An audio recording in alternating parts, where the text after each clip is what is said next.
Good. There. All right.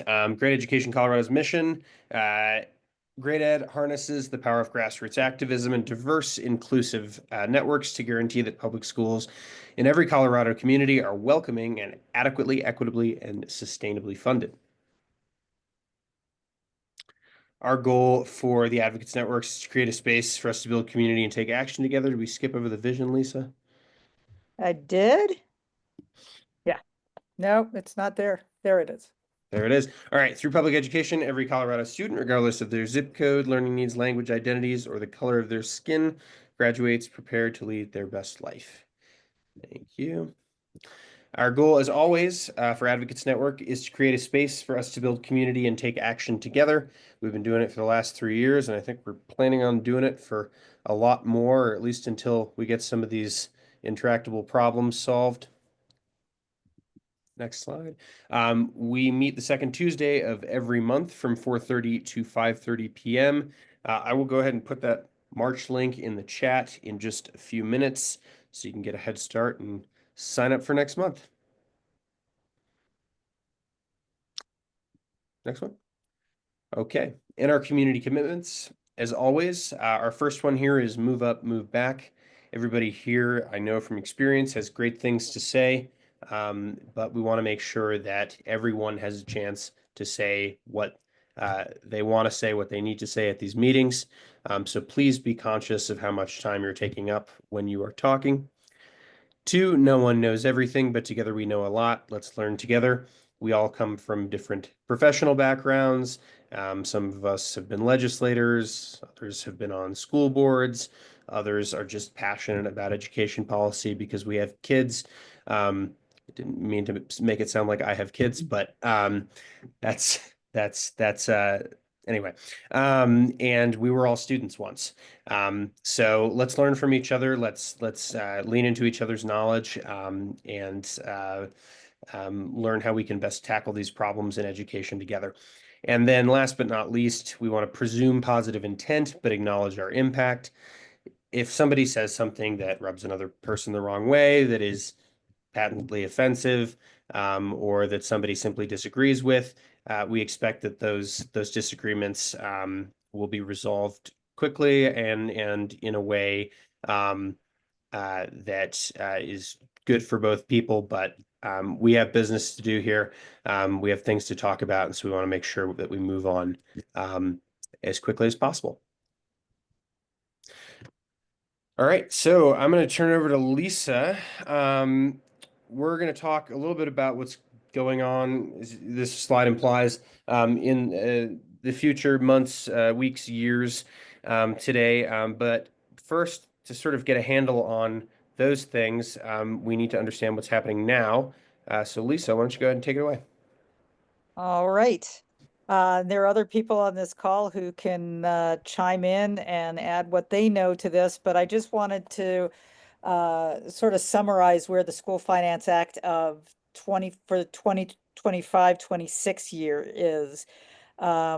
We have and Ben, I'm going to ask you to be ready with that uh, that spreadsheet in Yep. a second.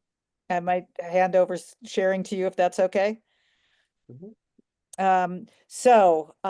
What is happening in the Capitol right now? The Tabor crisis it's not being discussed that way, but we truly have a Tabor crisis right now.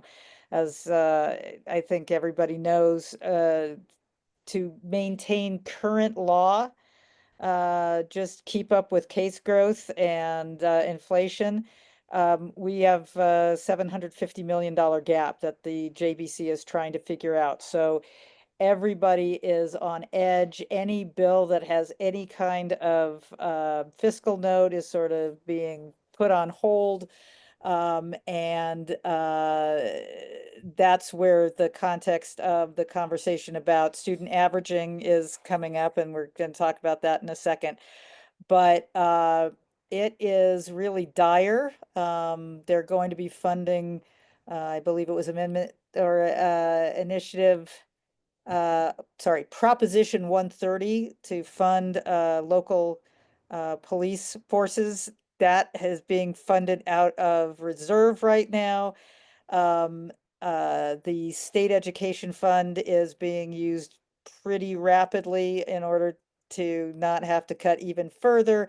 So although it's not really being talked about as a Tabor crisis, I know the Bell is starting to work on that. We're starting to be talking about that, that people need to understand that even though we've given back $10 billion over the last 4 years, and we still have a Tabor surplus, we are making these drastic cuts.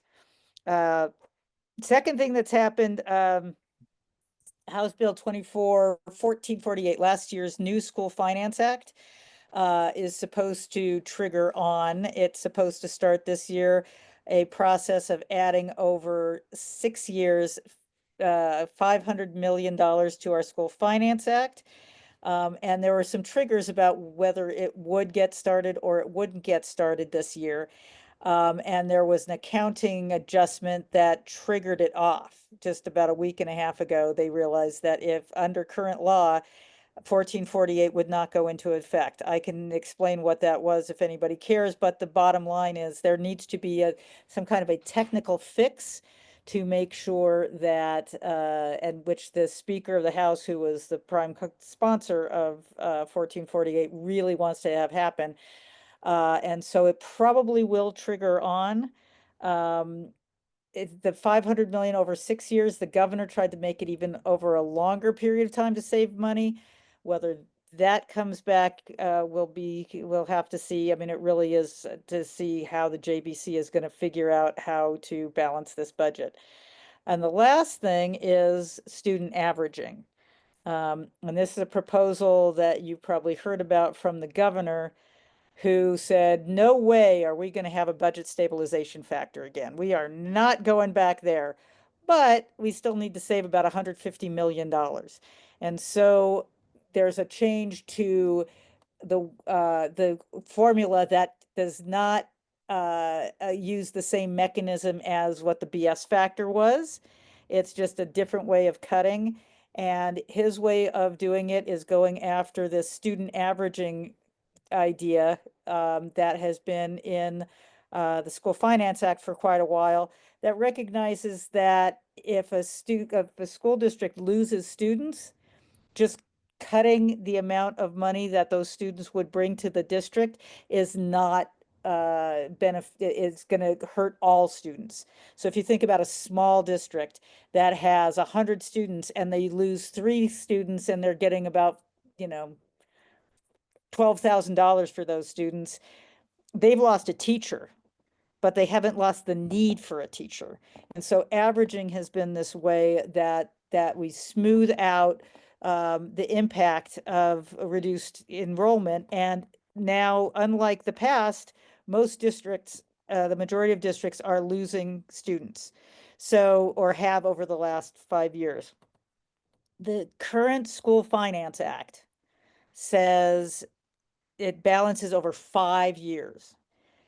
Last year in House Bill 1448, there was through hard fought negotiations, one of the decisions was that it would go from 5 years to 4 years, but it was going to stay at 4 years, which was really important to a lot of the districts who in just the whole mix of winners and losers in 1448. That was a really important decision that got made. Yes, you can shrink from 5 years to 4 years. The governor went to 1 year, which really is 0 years. It's like in October, the number of students that you have, that's what you're going to get paid for. And they've been using phrases like these are phantom students. We should be funding real students, not phantom students, as if we're giving money to students who don't exist. What it is making sure that districts can continue to provide services even after they lose the revenue that comes from students, that they can prepare over time for that. So the governor would reduce funding under 1448, so the higher amount that is going to happen, presumably because 1448 will start. He was taking about $150 million out of it. this has been a topic, this will be a topic of intense negotiations because the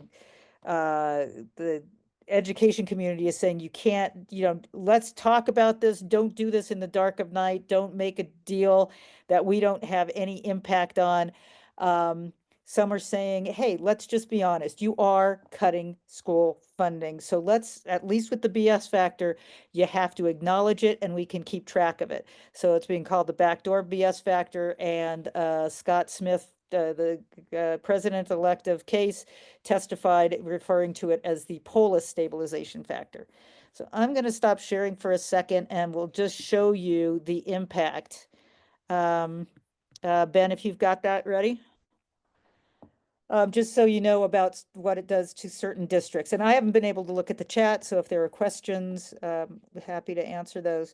But there is a spreadsheet. We're going to give you the link for it that is on the Colorado School Finance Project website. But this is a summary, a very quick summary of what would happen going from 1448 all the way to the governors. Okay, this is organized by percentage, who would get hit the most.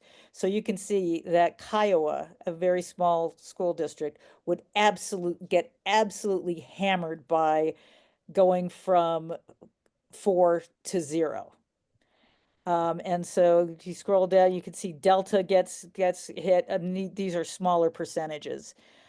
Mesa, a 4% cut is $10 million. And now if you can go to that other, you can see, go to the other sheet by dollars at the bottom. Yeah, that one. Now this is organized by who loses the most. And you can see it's districts that have a lot of legislators, for one thing. But those are the big dollar amounts that get lost by getting rid of averaging. The governor keeps saying no other state does it this way, but no other state is starving their schools and has an underfunded school finance act as badly as we do. And so this is just one way that we are mediating some of those, or ameliorating some of those really the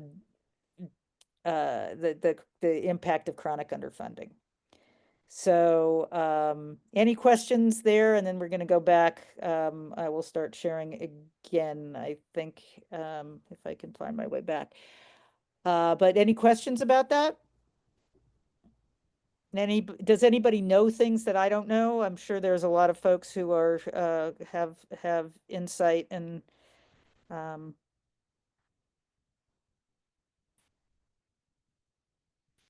anybody? So it's pretty much business as usual, I guess, is the point. And I am going to find my way back to there we go. Okay. Can I ask what school year that would be impacting? It would be the 25-26 school year. Oh, So Lisa, do you want me to go ahead and drop that the big document in the yeah, chat? for those of you who want to see what's going on with your own why can't I find that? when does that decision get confirmed? It has to be decided by it has to be decided by the time the budget gets determined, and the School Finance Act will reflect it. The the budget will go into hyperdrive. They're trying to figure everything out now. Then March 20th is when the next budget forecast comes out, which is going to tell us how much, like, how did the money really come in? What's the final inflation adjustment that the whole budget is going to be based on? And then they're going to have to make those decisions, and they generally get that done in April. And it may take longer than usual, but this is one of the key decisions that has to be made, is how much are we cutting out of school finance? And no matter how they talk about it, that is what they're looking at. How much are we cutting out from current law out of schools? And those spreadsheets that you can see at the school finance website show you exactly what it would mean for 3-year averaging, 2-year averaging, and 1-year averaging, and who gets hurt by it. There are some districts that don't get hurt by it at all. The ones that are growing, Greeley, I think 27J, Brighton, some others are growing, and so when you change the averaging, it does not change their revenue at all. But then you saw the ones that get hammered, and that total is 150 million.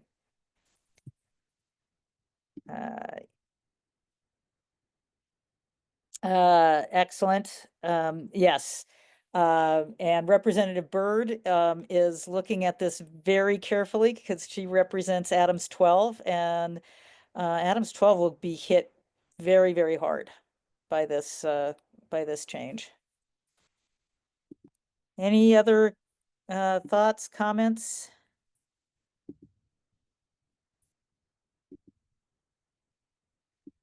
Okay, so hopefully it's going to start presenting again. So, so that's looking backwards. We're looking at the current year and the issues happening here.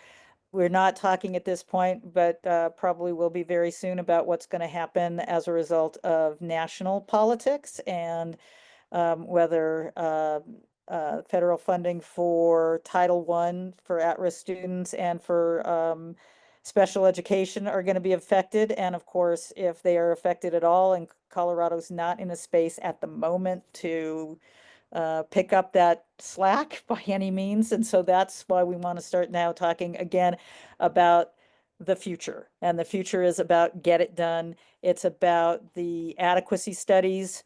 A quick recap, we had a lot of folks show up to the Joint Education Committee that was held to talk specifically about the adequacy study.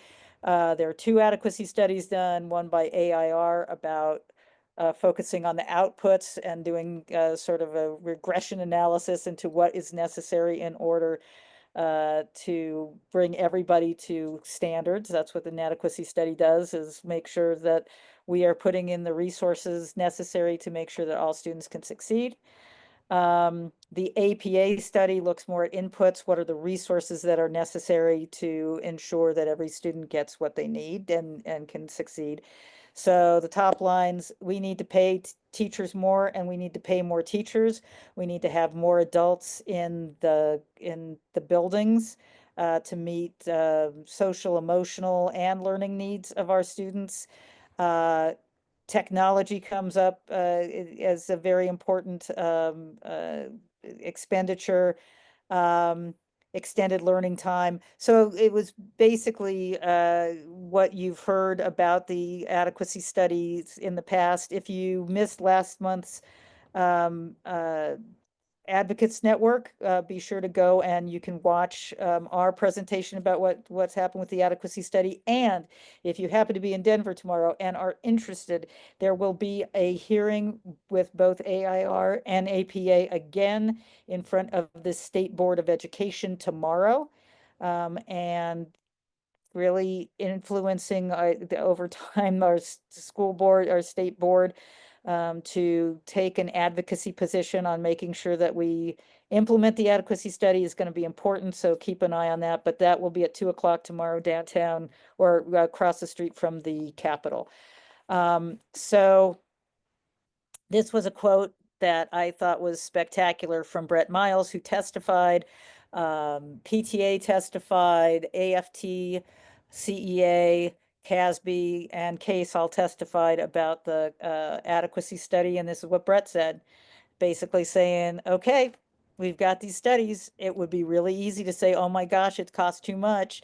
So what are we going to do with them? So that gets us back to get it done. And I'm going to turn it back to Ben. Just let me know when you want me to move the slides. Gotcha. Thanks, Lisa.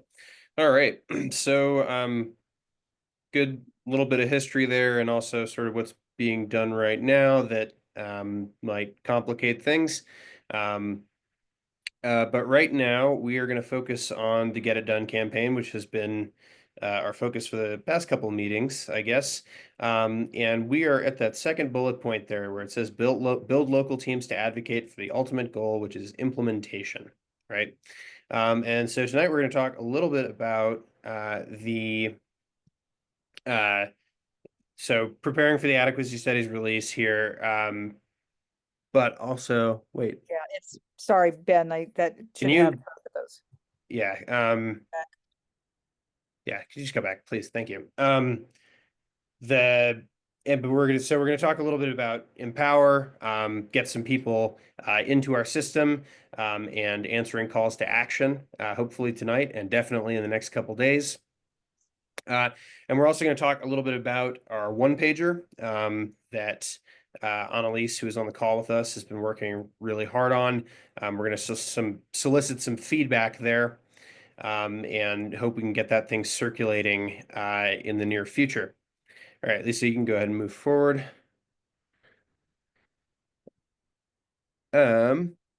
So basically our approach to this, just ignore the heading up there, is to build a coalition, which is what we've been doing. And I hope you all know that you are part of our coalition, right? You have been for other things before, and you are for the Get It Done campaign. We have created, as you may have seen, I'm not sure if we showed it. Lisa, did we show the video on this call last time or no? No. Okay.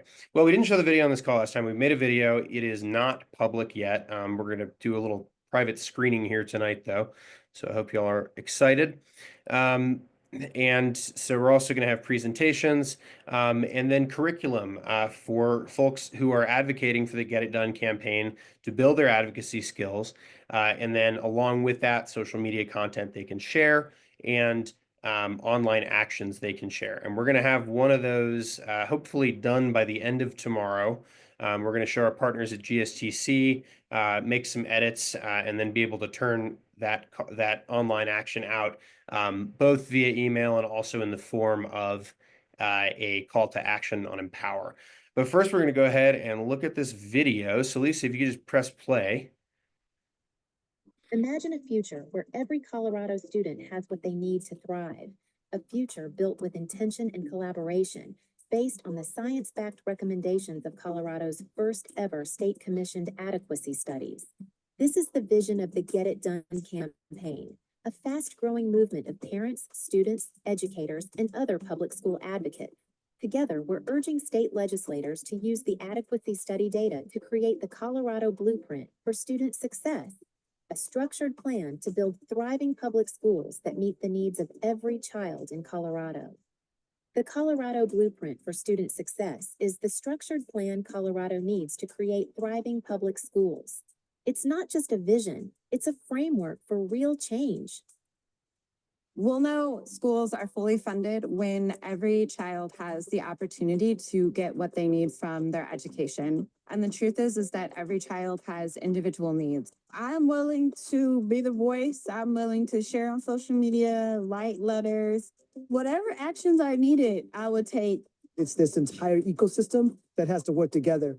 Part of it is the responsibility of the taxpayers and the residents, but also the part of it is the responsibility of the parents and the community to stand up and advocate for the things they need. We would have staff who make a living wage, lower class sizes. We would have more mental health support. Enabling that for our students would be a game changer.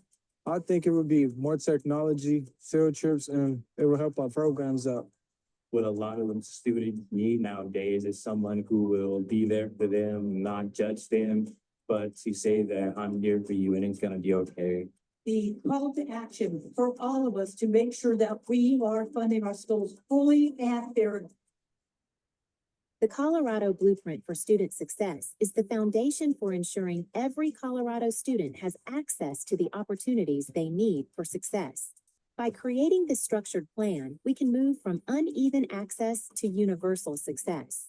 Better programs and better technology. Be more technology, field trips, and our sports. It will help our programs up. We have equipment, but I think we need more. We can also have a lot of more motivational speakers to come. Programs, technology, yeah, definitely more programs. That's for sure.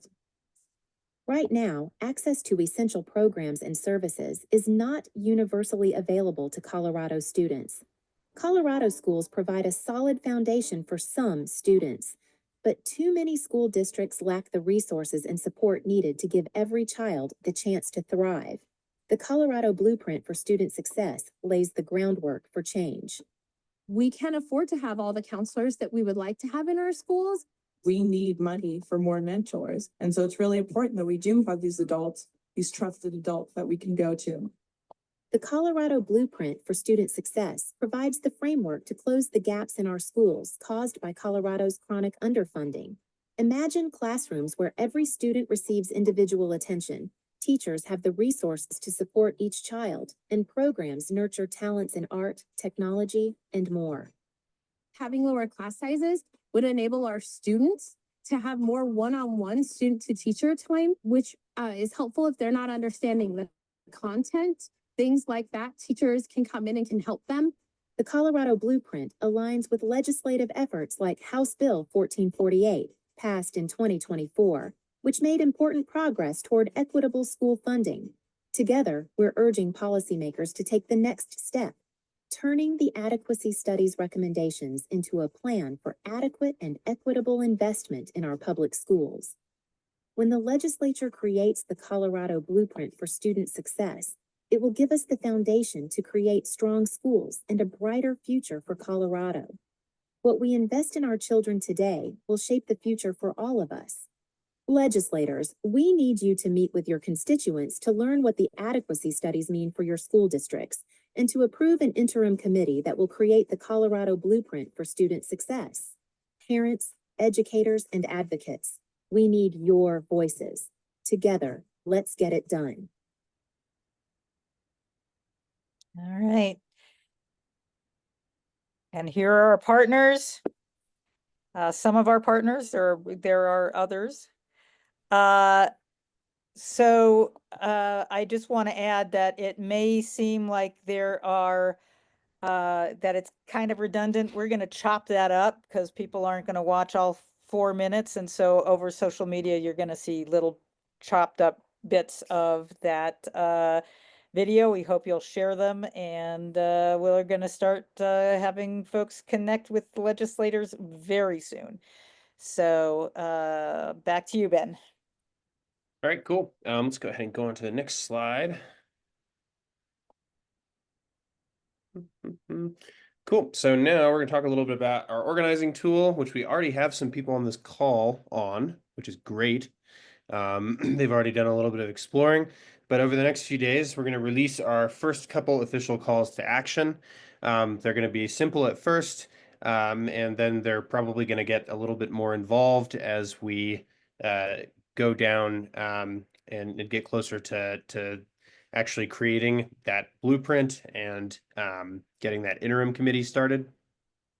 But to give you a little bit of background or a little catch up on what we've done since we last talked about this, we organized Empower. We decided to organize Empower by Senate districts and House districts, in part because it's convenient, and two, because those are exactly the people we're targeting. So that's been something that has made this process, I think, so far easier for us, and it will make it easier for all of you to plug in once you are in the system. But what we're going to do tonight is try to get folks, and you can advance the slide, Lisa. Sorry. What we're going to do tonight is try and plug as many people as possible into Empower. So all that involves is downloading the Empower app.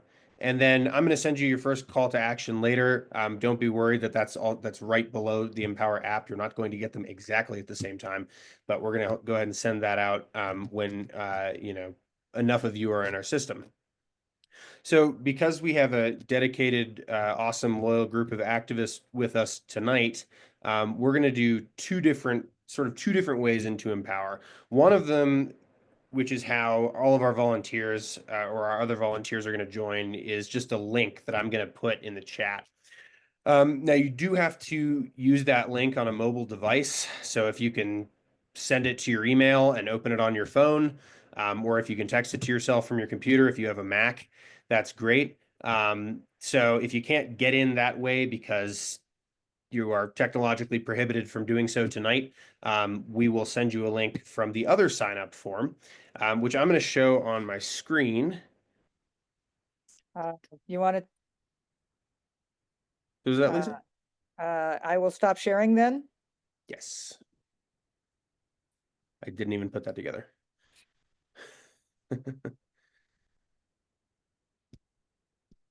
Cool. So this is a little form that we want you to test out for us tonight. This goes directly to our CRM, so the place where we send our emails out, where we organize our advocates on the back end. And basically why we want you to use this is because you're our most dedicated activists. You've been with us for a while. And we want to know who of you has used after this campaign was on the Empower team, used the Empower app to advocate for Get It Done, meet with legislators, etc. So in a moment, I'm going to go ahead and put this in the chat. This tool is not as pretty as it's going to be. It doesn't have images yet, but it does have this text right here, should stay more or less the same. You will get a confirmation email. You can sort of disregard what it says in there for now. If we wind up sending you your login credentials or your whatever it is from this sign up, it's going to take a little bit longer just because we have to save this in our CRM, like I said before. But so basically what this is here is it just includes some basic pieces of information that we need to put you in your Senate district, your House district, and then also some contact information, which of course is very important for any kind of mobile application. So here we've just got first name and last name. Street address, I'm going to update that to non-optional. It should actually update if I think I already updated it. I just need to refresh the page. And then we've got obviously zip code, city, state. And then we do need, for Empower, we need email and mobile phone. Most of the stuff that we're going to be doing is just you texting friends and family. Hey, listen, this event is coming up. We need you to show up. Here's a day that we think is going to be a great chance to talk to this legislator, your legislator in your district, those kinds of things. So I'm going to go ahead and drop this in the chat in just a second. And I would like if all of you on the call could fill it out real quick, basically just to see if it works and also to see if we get you in the back end of our system, which we should. And then we will go to a quicker method of signing up, which is going to be used for most of the folks who join us. Sorry, I have like 3 screens. Lisa, I don't know if you have anything to add about that. I think that's probably pretty much it. Yep. Cool. Are you gonna put that in the chat, the link? Yes. Okay. I am just getting it right now. Sorry. I have this. There we go. And I'll just refresh that and that should be good to go. Great. So take the next couple minutes. Here's the link. There we go. Okay. Take the next couple minutes to just fill this out. Shouldn't take too long. Your computer might even auto-populate all the stuff for you. Great question, Barb. No, you don't. We're already in our system.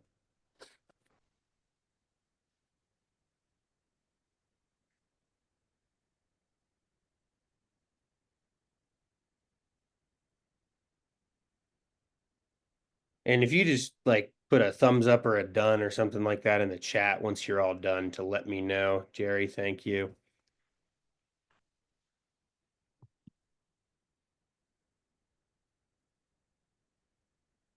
Cool. Thank you, Jan.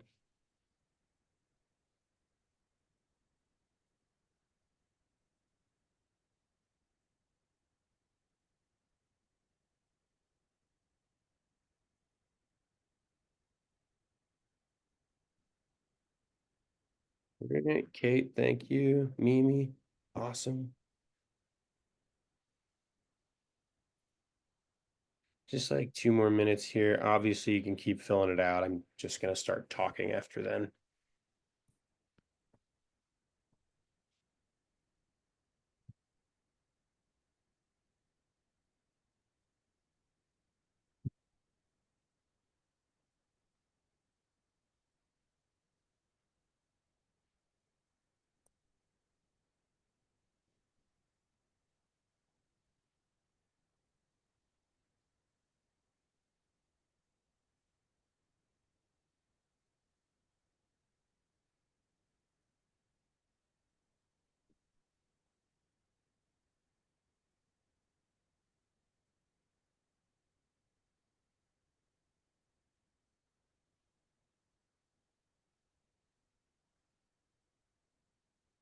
All right, cool. Looks like pretty much every non-grade ed person has finished.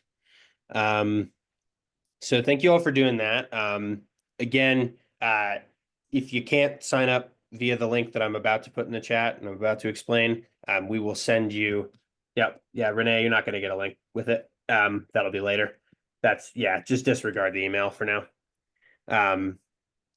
So the other way to sign up for, and Lisa, could you share your screen again, please? Give me a sec.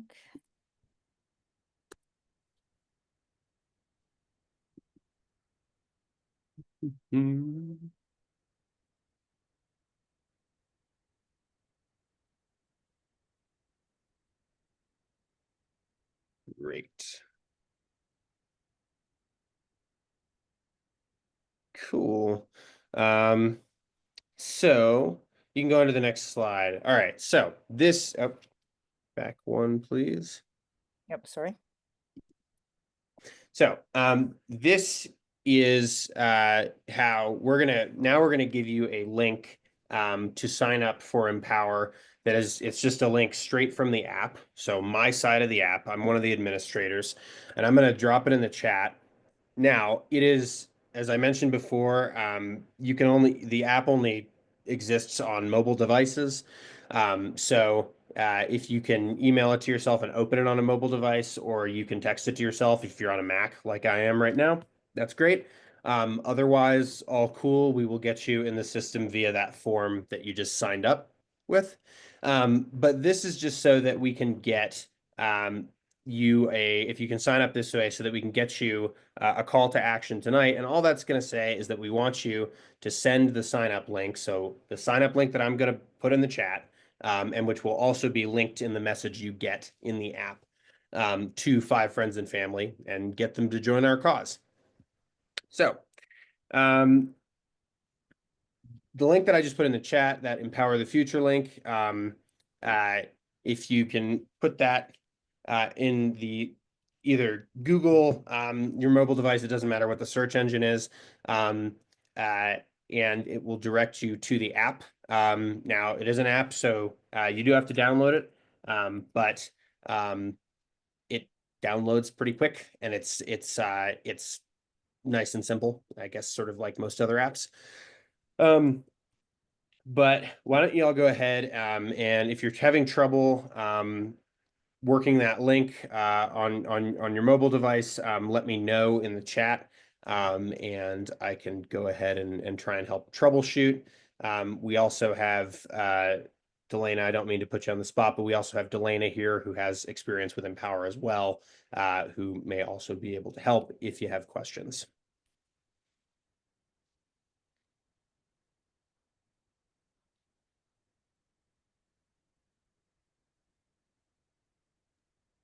Ben, you only want us to do one of the two. We just want to save this link to send out to other folks? I would prefer that you come in. If you can come in via this link tonight, I would prefer that.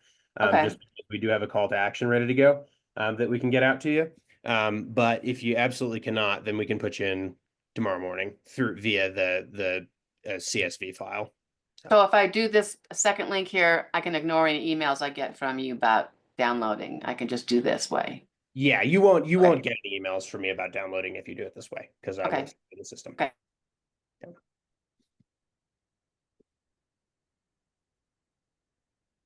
So we'll give this 5 minutes or so for folks to kind of get in there, download the app if you can. And then Lisa, can you go to the next slide, please? That's something I kind of already, we can chill on that one, Lisa. Oh. Can you go back to 2, please? Sorry.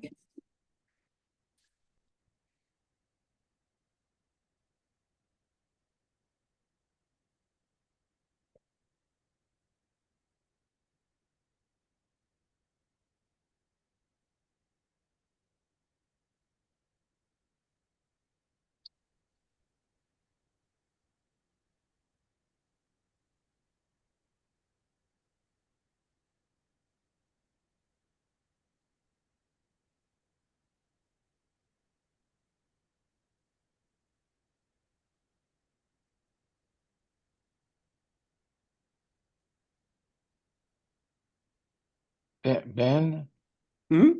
I filled it out on my Mhm. computer and, it went to how do you want to volunteer and stuff like that. I click submit and finish, and then it says, let's get started. And then when I click view, it goes back to asking me what I want to do. Interesting. That's exactly what was happening to me. I think there is yeah, that was what I was saying too, but I think when you send something, Yeah, so when I send out something, basically you should just receive it regardless of whether or not the screen is doing that. If it's still Okay. if it's still, so we have, luckily, so this is just to sort of frame it. This is a free application, and we do have a lot of support. But there are also definitely some glitches that, as the folks who first played with this know, we got those ones figured out, but we're glad to have you here for that reason, Jerry, and other reasons, of course. But And I do see Jerry in the back end as your account is set up and you're ready to Yeah. go. So, Okay. so you are there, but Jerry. I'm getting that too, but Yeah. we'll get it all worked out.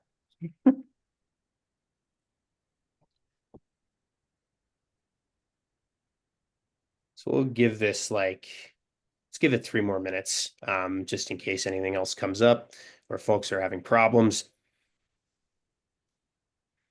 Now, I didn't download the app. I did it on my computer. Well, yeah, well, they may have told me the wrong thing, and you may be able to do it from your computer, which would be great. But I think that one of the reasons they say to do it from a mobile app is so that you can text others. Um, Obviously, when I send you a call to action and it says share this link, and I say text 5 friends and family members, like, you can also email them if you want to, right? With that, Yeah. all that matters is that that link is getting to them and that they have the chance to support our cause and to come into our system, and that you will have the opportunity to relay calls to action to them, right? That come from me that I text to you. So it's a fairly simple system. I think it sounds kind of weird to begin with, but we will work through all the kinks, and by the end of the night, I think we should have a fair number of people in there. We have total contacts wise, I think we have about, it's like you have 27 and I have 29 or something like that, Delana. So Is this going to go out to CEA leadership and like CEA presidents and stuff like that? it's a great question. I mean, we would love to ideally, but I think Lisa is probably more suited to answer that question than I am. I've not CEA knows about what we're doing, and but with new leadership, I think we just it hasn't been top of their agenda. I am meeting with the new executive director on Friday when we'll talk about it, but I do hope that there will be interest at the top and from the membership. And would definitely love to make sure that CEA retired is fully involved.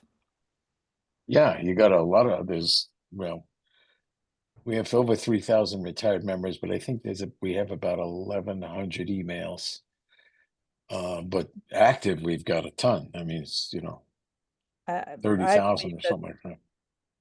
from everything I've seen around the country too, it's retired teachers are going to get us across the finish line. Well, we have the flexibility to go down to the Capitol during the day. Exactly. You got the passion, you got the and the time. Okay, cool. I'm just gonna keep us on track because we only have 12 more minutes here. Lisa, could you go to the next slide, please? Cool. So it looks like a lot of you are done. I'm looking at the back end here, and we have a lot of new people registered in the last 5 minutes. So thank you all for doing that. Again, this is a platform where we're going to send you calls to action. Yes, Evie, we have you in there. You registered 5 minutes ago.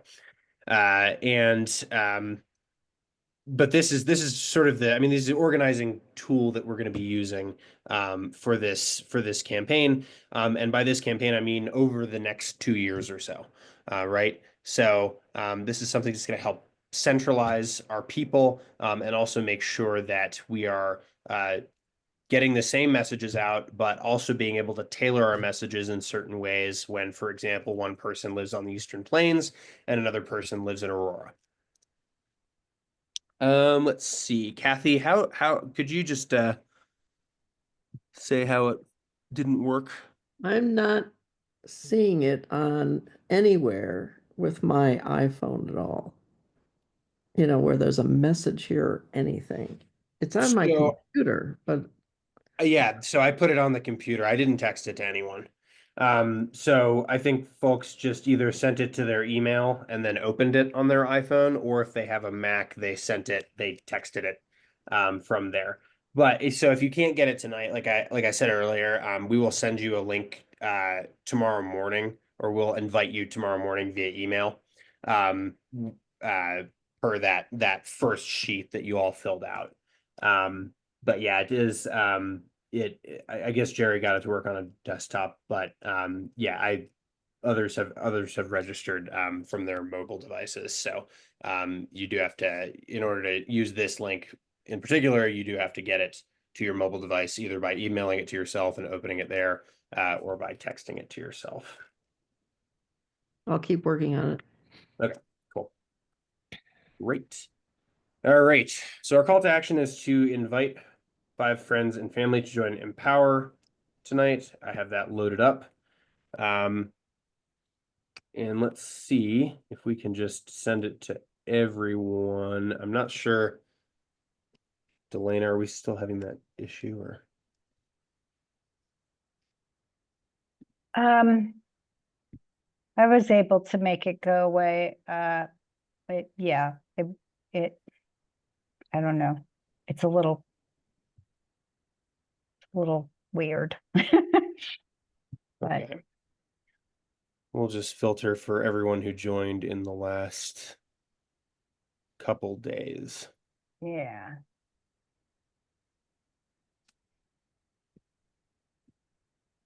And then we'll see.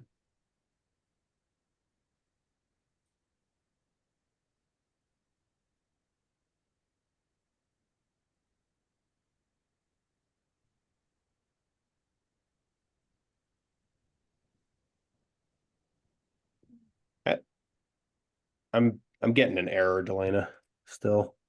Okay. Well, we can get it after this. Okay. You want to get it. Anyway, I'm gonna just copy and paste the what the call to action looks like here in the chat. So this is just an example of what we will be sending out. This has a link, so this is a hyperlink to the invite. But this is the kind of thing that you will get on your phone or that you will get in your email. And this is the one that after we figure out whatever Empower is telling us, actually we know very well what it's telling us. We filled out the thing, but it's just not going. After we kick it and get it to go after this, you will receive that formally, but that is the actual call to action in the chat there. All right. Lisa, can you do the next slide, please? Any questions before we move on? In our last 7 minutes, we're going to look at that one pager.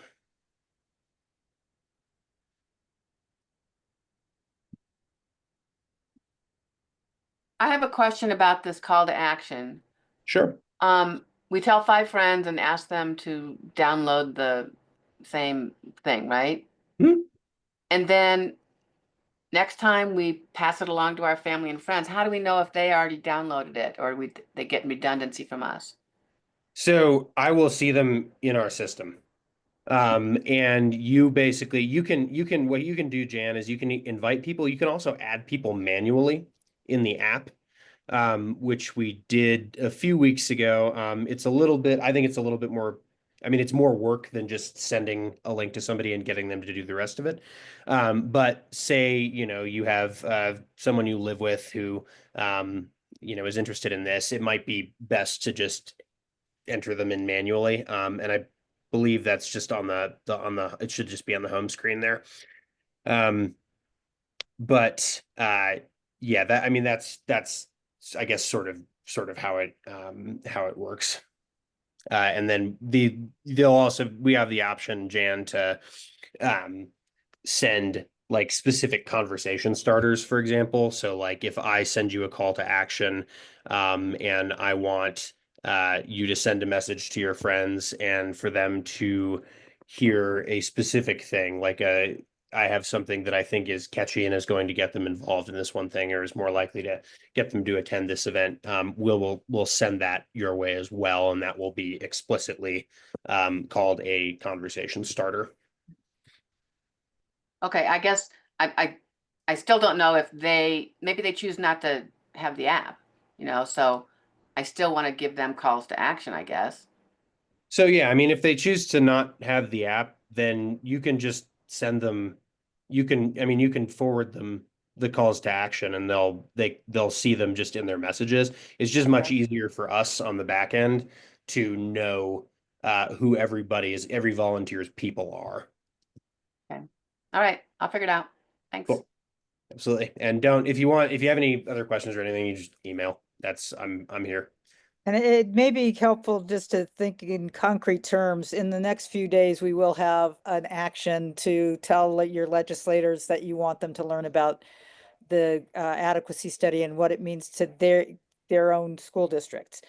So that's exactly what you're talking about, Jan, is that the call to action, when you're sending that out, people would just take that action. And then they'll have opportunities in the future. If they take that action, they'll be in our orbit and we'll give them opportunities to take more action and to get it done. So really, does that make sense that this one is invite other people and bring them into the network? But there will be other ones that are exactly what you're saying, is just take this action and then we'll have the opportunity to entice them into more actions, being part of Empower, etc. Right. So I guess if I've given them the link to get the app themselves, I don't know that they've done it, but if I send them a call to action, I was like, I did it already. I got the thing. Don't keep bugging me. So I'll know then. And eventually, having everybody connected when there are, Ben is the general. What are the phrases? He's at the top of the pyramid. Remember. But then if the people who are leaders in their communities will be able to communicate with all the people who have the app. And then those people can communicate with other folks either to take an action or to get them to enter the app. So, right. So sometimes it'll be that you'll be communicating with other people who are already on the app. And then sometimes it's going to be, let's get as many people to take this action as possible. Great. In our last couple of minutes, just wanted to show you this really cool one pager. Thanks to Annalise Goree, our communications director, who is on the call right now. We have a Canva version. Annalise, did you want me to share the Canva version or one of the PDF versions? Probably the PDF. Okay. There's A, It's B, and easier to Yeah, Yeah. either any of those, they all have the same info, but I think I liked B to Okay. showcase. It's all the same info, just displayed differently. Okay, let's do it then. So, here is the, let me see if I can make this a little bit smaller so it fits on one page. Come on, Zoom.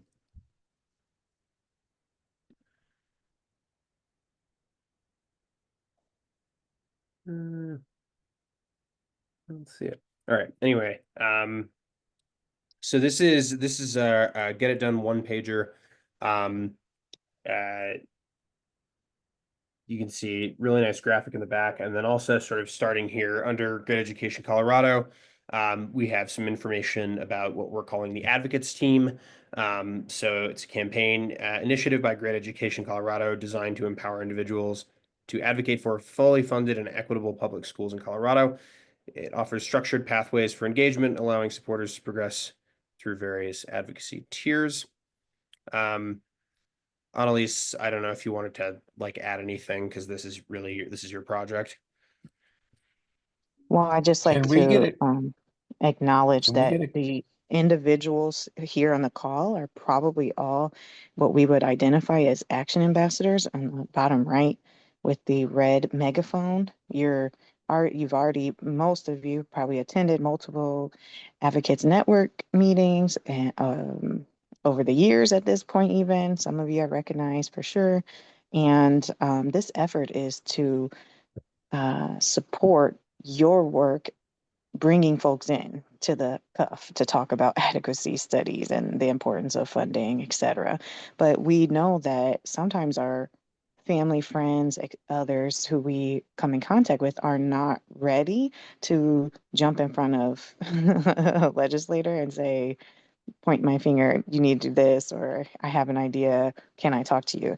So this was an effort to surround the different abilities and just meet people where they're at as far as their advocacy journey. Again, you all are most likely identified as action ambassadors. You would probably self-identify as someone who has led different things, attended events. You're comfortable talking as long as you got the info, right? But on the right-hand side, you'll see the different tiers. We got an intro level, developing level, leadership level, and advanced. And all of those are necessary in what we understand to be advocacy, even the fundraising level. You all have already probably been introduced to the Get It Done campaign. You've seen the website before. It's not brand new for most people. And so, again, this one pager is just to support your conversation with folks who you might be adding on to the Empower app. I'm still learning about Empower a little bit more, so there's probably going to be another separate, like, set of directions that would be similar to this PowerPoint that we followed. So just so we can stay aligned with branding, but this would be something that would be provided in the recap email to you all, and you can share it with the folks who you're asking to join this work. Then you can for sure scroll down a little bit more. We have intertwined not only our support and tiers for advocacy and development for folks who may already be at the level 4 or just really dipping their toes in the water. But we pulled a number of stats from the studies so people can see, hey, I'm joining this effort and I'm getting information that is going to be relevant to this next push. The next push after getting on Empower, Lisa shared, is going to be talking to your legislators about the adequacy study. So you have both in the same one-pager document, and just a reference of how you can get started with the advocacy, the Get It Done team, our expectations, like key action steps. The language might change just a tad. This is pulled from the multiple conversations we've had and the data, of course, we've had, and also just refining the way we're communicating to others, such as yourself, on getting more people in our ear in this effort, right? Can you scroll down just a little bit more, Ben? Sorry. So you'll see we have some swag. So if you're ready to really get it done, or we are ready for you to be acknowledged, and the tiered system is also connected to points. So you can level up by completing, you or others can level up in our, you know, process here, by attending events, and those are connected to points in our system. So we'll be able to track that. People will get emails saying, hey, you've got 50 points, congrats, you're ready to get your level button. And things like signing up for Advocates Network, signing the action that'll be pushed out, or attending meetings you all are having, we can incorporate a lot of different things, but these are the core ways that you'll earn points. So this it's just a combination of the adequacy study, because this is the main focal point for the next months, as we're simultaneously building this. We ideally want 100 people who will be covering the across Colorado, covering the House and Senate districts, and through that, obviously, all the school districts as well. So, it's an opportunity again to provide support for people entering into their next level of advocacy for, in particular, education. So hopefully that summarizes it. And there might be a few changes to this document, but otherwise, these are the core pieces that you can share with folks to say, hey, join me in this. Even if you're a level 1, you just, send emails to friends or post on social media. We got you if you want to be prepared to talk to legislators, and we need you to cover this district with me, so hopefully that's enough. And if you think you might need some more, definitely reach out to Ben, and we'll be having a toolkit provided soon enough that'll incorporate this one pager and additional resources for that combo with the legislator, for sure. Great. Thank you so much, Annalise. And we will, Jerry, thanks for coming tonight. No, I have a question. Yeah. And I noticed it in the chat too. With the potential loss of federal funding, have we looked at what would happen to Colorado schools if we lose that too? I've got a number of national calls, been a number of invitations to national calls that are going to start talking about that. So we are going to keep our eyes open for data that comes to us. And I don't know if, I assume that the school finance project will start looking into that once we have an idea of what it means. We know they'll be talking about vouchers, but anyway, if you see any information like that, please send it our way. We are not in I think we'll probably start receiving that kind of stuff in the near future.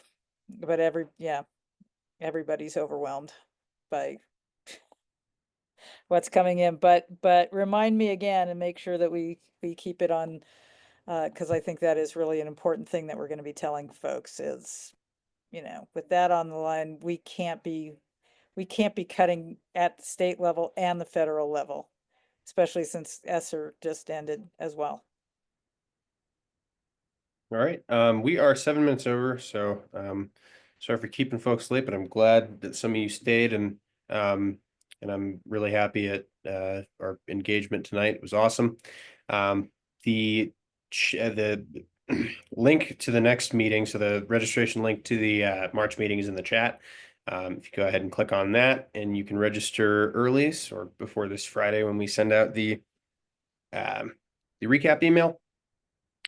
But other than that, thank you all so much for coming out tonight, and we will see you next time. And Delaney, we can stay on for a minute.